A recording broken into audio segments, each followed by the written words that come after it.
ओम श्री परमात्मने नमः। अथ सप्तमोऽध्यायः। इस अध्याय का नाम है ज्ञान विज्ञान योग।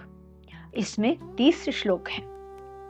भगवान कहते हैं, मुझ में आसक्त होकर, मेरे आश्रय से, मुझसे जुड़कर यानी योग में स्थित होकर तू मुझको अच्छी तरह कैसे जानेगा? सुन, मैं तुझे वह ज्ञान विज्ञान सहित समझाता हूं, यानी थ्योरी विथ प्रैक्टिकल, जिसे जानने के बाद और कुछ जानना शेष नहीं रहता। और कहते हैं अशेषतः बताता हूं, यानी स्वयं के पास कुछ भी न रखते हुए बता रहे हैं।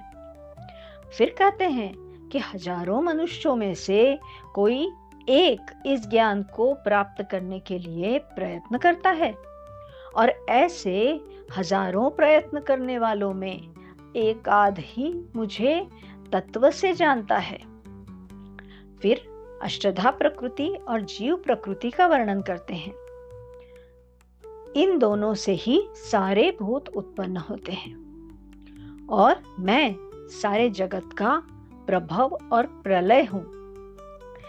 देखिए, गीता में आए हुए शब्द तोल मोल के बोल हैं। यहाँ जगत शब्द है।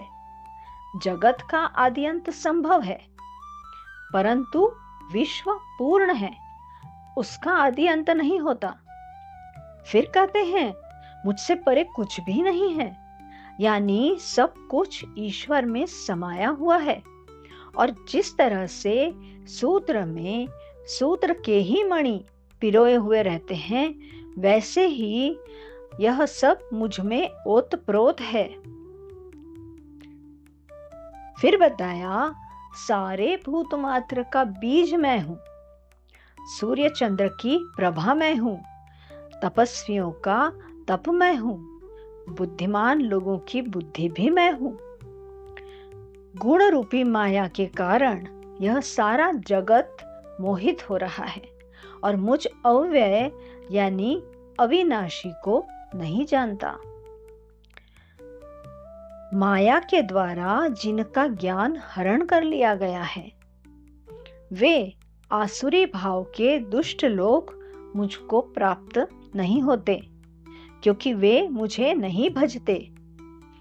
फिर बताया कि 4 प्रकार से अच्छे कर्म करने वाले मुझको भजते हैं। कौन से? आर्त, जिज्ञासु, अर्थार्थी और ज्ञानी। उसमें ज्ञानी मुझसे नित्य युक्त है, उसे मैं बहुत प्रिय हूं और मुझे वह प्रिय है। इनका भेद हम मलेरिया बुखार के उदाहरण से समझते हैं। आर्त यानी किसी को बुखार आने से जो दुखी होता है, सहिष्णु। दूसरा है जिज्ञासु, बुखार कितना है, कब से आ रहा है। तीसरा है अर्थार्थी।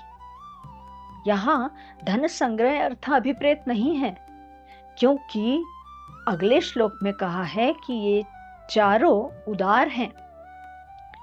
तो अर्थ तक पहुंचने वाला, यानी डिटेल में स्टडी करने वाला। बुखार एक दिन छोड़कर आ रहा है, बहुत ज्यादा मच्छर हो रहे हैं, मलेरिया हो सकता है। चौथा है ज्ञानी, जो सब टेस्ट करवा के दवाई शुरू कर देता है, और आगे किसी को मलेरिया न हो उसके लिए मच्छरों का निर्मूलन भी करता है। तात्पर्य संपूर्ण स्थिति को समझकर क्रिया करता है। तो फिर बताते हैं कि बहुत जन्मों के बाद ज्ञानी मुझे प्राप्त करता है, क्योंकि ज्ञान होने के बाद भी ज्ञान को आचरण में लाने में समय लगता है। आगे के श्लोकों में भगवान कहते हैं, जरा और मृत्यु से छूटने के लिए मेरे आश्रय से जो प्रयत्न करते हैं, वे सारा ब्रह्म जानते हैं, कर्म और अध्यात्म भी जानते हैं। अधिभूत, अधिदैव और अधियज्ञ को जानकर प्रयाण काल में भी मुझसे युक्त चित्त होते हैं। श्रीमद् भगवद गीता के 7वें अध्याय को नमन।